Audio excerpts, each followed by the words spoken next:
Bismillahirrahmanirrahim.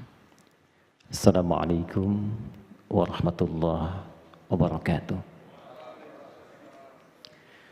Alhamdulillah, wassalatu wassalamu ala rasulillah wa ala alihi wa sahbihi wa man walah wa ba'd. Yang kami hormati, dan semoga penghormatan ini juga memancarkan kemuliaan dari Allah Subhanahu wa Ta'ala, Pak Zul, para tokoh yang mungkin tadi sudah banyak tersebut, bila diperkenankan kembali menyebutkan, mohon izin saya memulai dari kanan, Pak Derajat, Pak Astris, Pak Sutrisno Bahir, Pak Hatta, Pak Erick Thohir, Pak Anies, Pak Ridwan Kamil, Pak Ali, dan seluruh yang mungkin tidak tersebutkan, namun doa kami untuk seluruhnya, semoga kita semua yang berada di sini dirahmati dan diberkahi oleh Allah Subhanahu wa Ta'ala. Ada yang menarik di dalam Al-Quran saat mengungkapkan penjelasan tentang Islam tengah itu. Pertama, ayatnya betul-betul terletak di tengah. Jadi tadi Pak Zul menyebutkan Quran surah kedua Al-Baqarah itu ayat 143. Sedangkan Al-Baqarah itu jumlahnya 286. Dalam bahasa Arab, jika Anda menunjuk tengah yang berimbang, tidak miring kanan dan kiri, itu bahasanya disebut dengan wasat diksinya. Wa kadzalika ja'alnakum ummatan wasata. Jika masih miring kanan sedikit atau kiri sedikit, itu wastun namanya. Islam tengah diperkenalkan oleh Allah di dalam Al-Quran bukan hanya dengan diksinya yang sempurna di tengah, tapi juga dengan posisi nomor ayatnya yang tidak miring ke kanan dan kiri. Implementasi dari Islam tengah itu, Pak Zul tadi menyitir Quran surah ke-17 Al-Isra di ayat ke-70. Itu belum setoran hafalan, dan di sini distorkan rupanya. Beliau itu ada janji pada saya untuk setoran hafalan, dan setoran hari ini itu yang paling bermakna. Baik, boleh tepuk tangan. Implementasi Islam tengah yang memuliakan itu, walaqad karramna bani Adam, dan itu sudah menggunakan lam taukid untuk penguat dan qad tahqiq untuk menjamin. Jadi seakan Tuhan Allah ingin menegaskan, jika Anda mengimplementasikan ini dalam kehidupan, maka aku pasti akan jamin dan akan aku tegaskan kemuliaan itu pasti akan menyebar dengan merata. Dan tahukah kita, ayat itu posisinya letaknya di tengah dari barisan itu. Kalau boleh menyebut paling kanan di pertengahan gitu. Jadi konsepsinya berada di nomor tengah, implementasinya letaknya di tengah. Tinggal sekarang persoalannya, bagaimana menerjemahkan itu dalam kehidupan sehingga spirit Islam tengah itu bisa dirasakan dan menyederhanakan dalam kehidupan kita saat ini. Ini yang menjadi menarik. Quran tidak berhenti menyampaikan konsepnya, contoh implementasinya, tapi juga spirit yang mengiringinya. Ini barangkali yang tadi belum banyak disentuh. Dan mohon diizinkan saya ingin menegaskan dengan satu paparan yang singkat dan padat. Karena tausiah itu singkat, padat, tepat. Jadi nggak boleh lama-lama saya menguraikan ini. Quran surah ke-21 Al-Anbiya ayat 107. Wa ma arsalnaka illa rahmatan lil alamin. Jika di Quran kita menemukan bentuk pekerjaan menggunakan diksi na, itu tidak diartikan dengan kami, tapi menunjuk pada informasi yang dahsyat, istimewa, agung, dan karena agungnya itu Allah sampai menyebutkan keagungannya. Karena itu orang Arab menyebutnya dengan ta'zimun nafsi li ta'zimi sya'ni. Allah menghadirkan informasi yang agung itu dengan menyebutkan keagungannya. Jadi saking tingginya spirit Islam tengah itu Allah sampai menyebutkan keagungannya untuk menyampaikan bahwa ini istimewa. Apa spirit Islam tengah itu? Kata Al-Quran, wa ma arsalnaka ya Muhammad sallallahu alaihi wasallam. Tidaklah dengan keagunganku engkau diutus illa rahmatan lil alamin, kecuali engkau ditugaskan membawa spirit wasata, membawa spirit Islam tengah dalam diksi yang kita dapatkan di kesempatan sore hari ini. Ternyata rahmat inilah yang juga, kalau tadi Pak Anies menyitir pembukaan Undang-Undang Dasar 1945, yang mengilhami lahirnya negara kesatuan Republik Indonesia itu, di antara spiritnya adalah rahmat. Masih ingatkah kita? Saya kecil SD itu pembaca undang-undang. Atas berkat rahmat Allah yang Maha Kuasa. Dan dengan didorongkan oleh keinginan luhur. Keinginan luhur untuk merdeka itu sudah lama. Tapi spirit rahmat itu yang mendatangkan kemerdekaan dengan cepat. Keberkahan itu yang dikuatkan dengan rahmat yang menjadikan kita mendapat anugerah itu.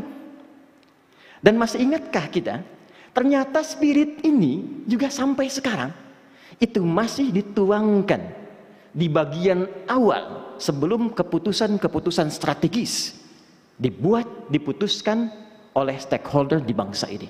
Saya pernah mengecek keputusan presiden, keputusan menteri. Selalu sebelum mengawali keputusannya dituang kalimat dengan rahmat Tuhan yang Maha Kuasa, dengan rahmat Tuhan yang Maha Esa. Jadi memang kalau berbicara Islam tengah, berbicara tentang spirit Islam tengah, kita itu sudah punya sejarahnya. Kelahiran bangsa ini dengan spirit rahmat, keputusannya dibuat dengan rahmat, dan memang rahmat ini yang hanya menjadikan kehidupan itu harmoni. Anda bawa ke rumah tangga dapat sakinah, ketentraman, dapat mawaddah, cinta berhias materi, tapi tidak akan sempurna tanpa rahmah. Bukankah samara itu menjadi samara ketika ada rahmat? Bahkan saat pulang pun kita boleh saat ini mendapati status apapun, dengan jabatankah, dengan hartakah, dengan ilmukah. Tapi demi Allah saya katakan, ketika kita pulang dan meninggalkan dunia ini, yang diharapkan bukan status yang melekat pada kehidupan saat ini, tapi spirit Islam tengah itu yang dibawa. Rahmat itu kalau melekat pada seseorang, pemiliknya disebut almarhum namanya. Almarhum itu yang melekatkan rahmat pada dirinya. Bukankah saat seseorang meninggal, di nisannya bukan dituliskan kedudukan jabatannya, bukan betapa banyak kaya hartanya, bukan betapa luas ilmunya, tapi semua mengharapkan pulang dengan rahmat. Dan dengan rahmat itulah curahan-curahan kasih Allah diberikan dan anugerah terbaik itu bisa digapai. Terakhir, apa itu rahmat? Rahmat itu jika disebutkan dalam bahasa Arab, dia hanya memiliki batasan makna, perhatian yang dalam, yang memancarkan sifat kasih dan kemuliaan tiada batas. Perhatian yang dalam yang memancarkan sifat kasih dan kemuliaan tiada batas. Tempat bernaungnya rahmat itu disebut rahim namanya. Anda para ibu punya rahim.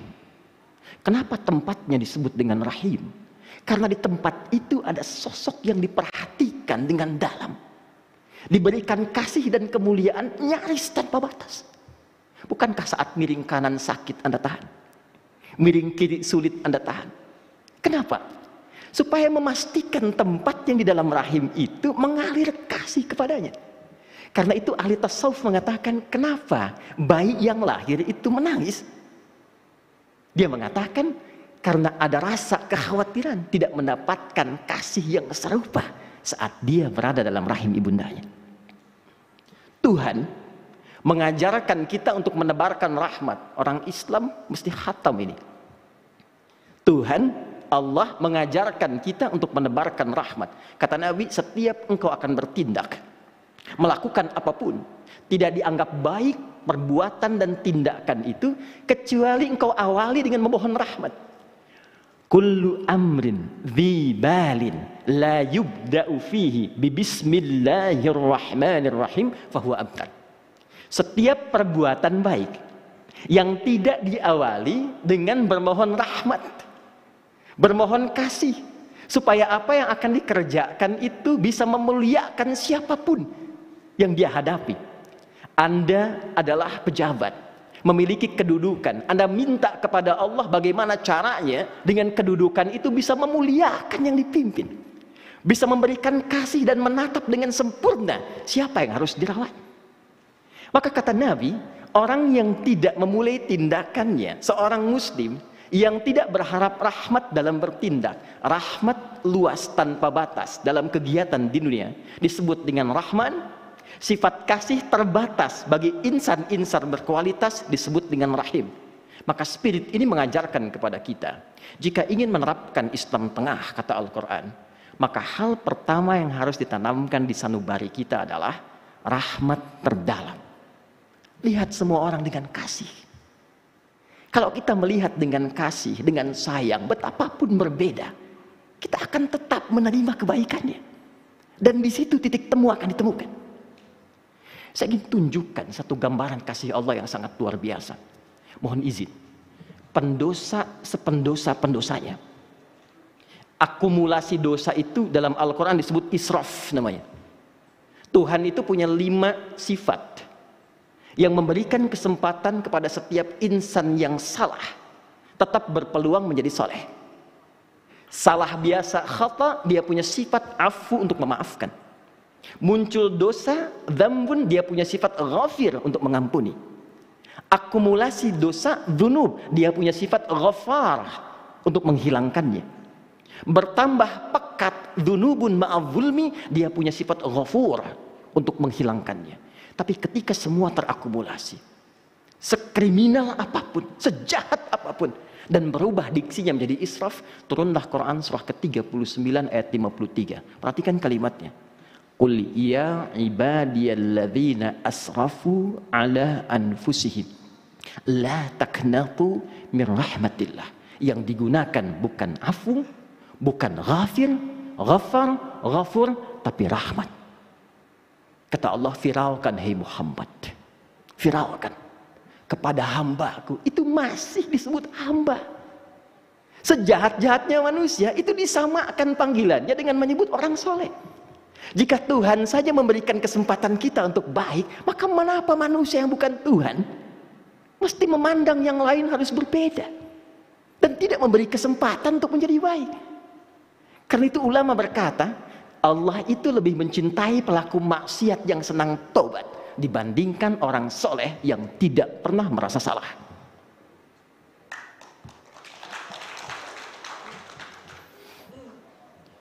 Rahmat itu narasi yang ditampilkan oleh Quran, rahmat. Jadi kalau kita tanamkan rahmat, itu hilang semua diksi, narasi yang muncul kekinian, entah itu kadrun, cebong, kampret, atau yang lainnya. Sepanjang kita melihat bahwa ada anak bangsa, keluarga kita, saudara kita, sahabat kita dengan nilai rahmat, maka masih ada peluang kebaikan di dalamnya untuk disemaikan menjadi harmoni. Hadirin, sebelum kita berdoa, saya ingin menutup dengan kisah yang sangat singkat. Ada khalifah bernama Harun ar-Rasyid. Khalifah ini pemimpin, temannya ulama. Itu temannya Imam Malik, gurunya Al-Imam Asy-Syafi'i, lahir 93 Hijrah. Situasi yang dialami pada masa itu mirip-mirip ada polarisasi seperti kekinian. Ada ustadz-ustadz yang naik di masa itu yang tidak lengkap berkhutbah kecuali mencela pemimpinnya dulu. Jadi pemimpin begini, pemimpin begitu, pemimpin begini.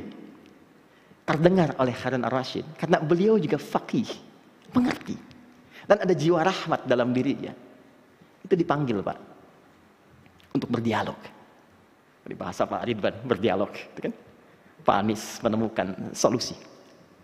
Apa pertanyaan pertamanya? Perhatikan, ini indah sekali. dan jadi pelajaran besar untuk kita saat ini. Kata Harun ar-Rasyid, menurut Anda itu dibandingkan dengan Musa dan Nabi Harun, kira-kira soleh mana? Ustaz itu menjawab, jelas Musa. Beliau Nabi Rasul, saya bukan.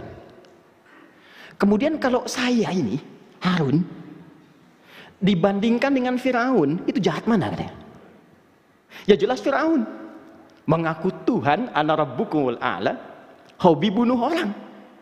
Anda tidak sampai situ. Perhatikan jawabannya. Firaun saja yang lebih buruk dibandingkan dengan saya, dan diutus Musa dan Harun untuk memberikan dakwah pencerahan kepadanya, yang seorang nabi dan rasul yang lebih baik daripada Anda, diperintahkan oleh Allah. Quran surah ke-20 ayat 43 sampai 44. Perhatikan kalimatnya. Idhaba ila fir'auna innahu tagha faqula lahu qawlan layyina la'allahu yatadhakkaru aw yakhsha. Musa dan Harun, pergilah engkau kepada Fir'aun. Dia telah menyimpang dari kekuasaan.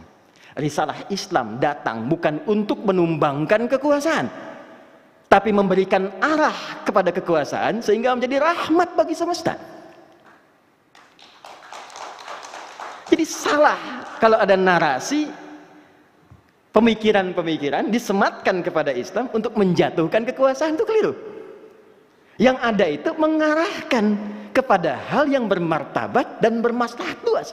Tapi perintahnya apa? Faqula lahu qawlan layyina la'allahu yatadhakkaru aw yakhsha. Musa, Harun, tolong ingatkan dengan lembut, kata Allah. Lembut. Boleh jadi dengan kelembutan itu ada kesadaran paripurna dalam jiwanya, tercerahkan pikiran Firaun itu, dan dia ingat bagaimana menggunakan kekuasaan itu dengan bermartabat dan bermaslahat. Kata Harun ar-Rasyid, seburuk-buruknya Firaun lebih buruk dibanding saya, sebaik-baiknya Musa dan Harun lebih baik dibanding Anda, berdakwah kepada Firaun masih diperintahkan berkata lembut. Kenapa Anda yang tidak lebih baik daripada Musa dan Harun berdakwah kepada saya yang tidak seburuk Firaun mesti mencela? Maka saya kira untuk melengkapi Islam tengah ini, kita semua penting untuk menanamkan rahmat dalam jiwa kita. Dan itulah rahim NKRI. Rahim setiap keputusan, rahim setiap harapan, yang dengan itu kita berharap kita bisa bersatu. Kita bersatu. Saya bermohon, Anda pemangku kepentingan, dan satu saat kita akan kembali, kita akan pulang. Saya sangat bermohon, siapapun kita boleh berbeda pilihan, tapi negeri ini butuh kedamaian, ketentraman, kesejahteraan yang tidak akan pernah bisa diraih tanpa kasih sayang dan persatuan. Satu saat saya, Anda, kita akan kembali kepada Allah Sang Penguasa dan akan menanyai apakah amanah yang sudah diberikan sudah dilakukan dengan baik dan mencerahkan, atau hanya sekedar titipan yang dimanfaatkan untuk menampilkan keagungan dan kehebatan. Sudah ada Firaun, Qarun, dan yang semacamnya. Cukup itu menjadi gambaran kepada kita untuk mengevaluasi dan menampilkan Indonesia yang menginspirasi, dan kita tunjukkan pada dunia dari tempat ini, insya Allah Indonesia bukan hanya menjadi nomor 4 seperti yang disampaikan, tapi target tertinggi yang pertama, tunggal, itu yang harus kita capai. Mari kita berdoa, mudah-mudahan doa ini mengantarkan pada kesadaran, menyentuh jiwa kita, dan ada deklarasi positif dari keimanan kita untuk mencapai apa yang kita harapkan. A'udzubillahi minasyaitonirrajim. Bismillahirrahmanirrahim. Alhamdulillahirabbil alamin, ya Rahman, ya Rahim. Inna nas'aluka bi rahmatik. Ya Allah, pemilik rahmat yang tanpa batas, kami memohon dengan keluasan rahmat-Mu. Allahumma ij'al jam'ana hadza jam'an marhumah wa tafarruqana min ba'dihi tafarruqan ma'sumah. Jadikan pertemuan kami pada saat ini pertemuan yang Engkau ikat dengan rahmat, cinta kasih dan perhatian. Dan bila pun kami mesti berpisah, jadikan perpisahan kami menguatkan ukhuwah dan kebaikan di antara kami. La tada' lana fi maqamina hadza dzamban illa ghafartah. Duhai Allah, bila pun ada pendosa yang hadir di tempat ini, maka mohon jangan biarkan dia meninggalkan tempat ini kecuali Engkau telah ampuni seluruh dosa-dosanya. Wala hamman illa farajtah. Jika ada yang tengah merasakan kegelisahan di ruangan ini, jangan biarkan ia keluar dari tempat ini kecuali Engkau telah tenangkan keadaan hatinya. Wala asiran illa yassartah. Bila ada kesulitan yang terasakan satu di antara kami, jangan biarkan ia meninggalkan tempat ini kecuali Engkau telah mudahkan segala yang ia rasakan sulit. Wala maridan illa syafaitah. Dan mohon ya Allah, hilangkan, bebaskan kami dari kungkungan penyakit yang menjadikan kami semakin menjauh darimu. Allahumma ya arhamar rahimin wahid sufufana wa barik baldatan hadhi Indonesia wa jannibna minat tafraqah. Ya Allah, mohon anugerahkan keberkahan, kedamaian, ketentraman dan persatuan bagi kami anak bangsa di negeri ini Indonesia. Jauhkan kami dari perpecahan ya arhamar rahim. Allahumma sa'id wansur umara'ana waj'alhum udala. Ya Allah, mohon bimbing, berikan taufik, perlindungan, bimbingan kepada para pemangku kebijakan di negeri ini. Bimbing agar bersikap adil, berkasih sayang, menyejahterakan. Allahumma ya Allah, waj'al ulama'ana mukhlisin. Dan mohon jadikan para ulama, para ustaz, para da'i, para tokoh, orang-orang yang ikhlas dan menampilkan kemuliaan-kemuliaan. Allahumma ja'al baqiyata hayatina hayatan tayyibah wa akhira wafatina husnal khatimah. Ya Allah, jadikan sisa hidup kami saat ini lebih baik dibandingkan hari-hari sebelumnya yang telah kami lalui. Dan bila pun kami mesti wafat di hari ini, mohon jadikan penutup kehidupan kami mulia di hadapan-Mu. Biqaulina la ilaha illallah wa qaulika ya ayyatuhan nafsul mutmainnah irji'i ila rabbiki radiyatan maradiyah fadkhuli fi ibadi wadkhuli jannati. Ya Allah, jadikan hisab kami ringan di akhirat nanti. Panggilan pulang kami indah. Hei jiwa yang tenang, cepat pulang. Aku ridho dengan karyamu saat di dunia, dan Kau pun akan ridho dengan pemberianku saat berpulang kepadaku. Cepat masuk pada golongan hamba-Ku. Aku siapkan surga untukmu. Allahumma rabbana atina fid dunya hasanah wa fil akhirati hasanah wa qina adzabannar. Bifadlika subhana rabbika rabbil izzati amma yasifun. Wassalamun alal mursalin. Walhamdulillahi rabbil alamin. Hadirin, sebelum saya akhiri dengan salam, izinkan saya mengingatkan bahwa Nabi Muhammad mendapatkan award dari Allah dengan turunnya surah Al-Kautsar itu karena telah mempraktikkan rahmat bagi semesta alam. Dan kita umatnya diperintahkan untuk meniru itu. Laqad kana lakum fi rasulillahi uswatun hasanah. Demikian, assalamualaikum warahmatullahi wabarakatuh.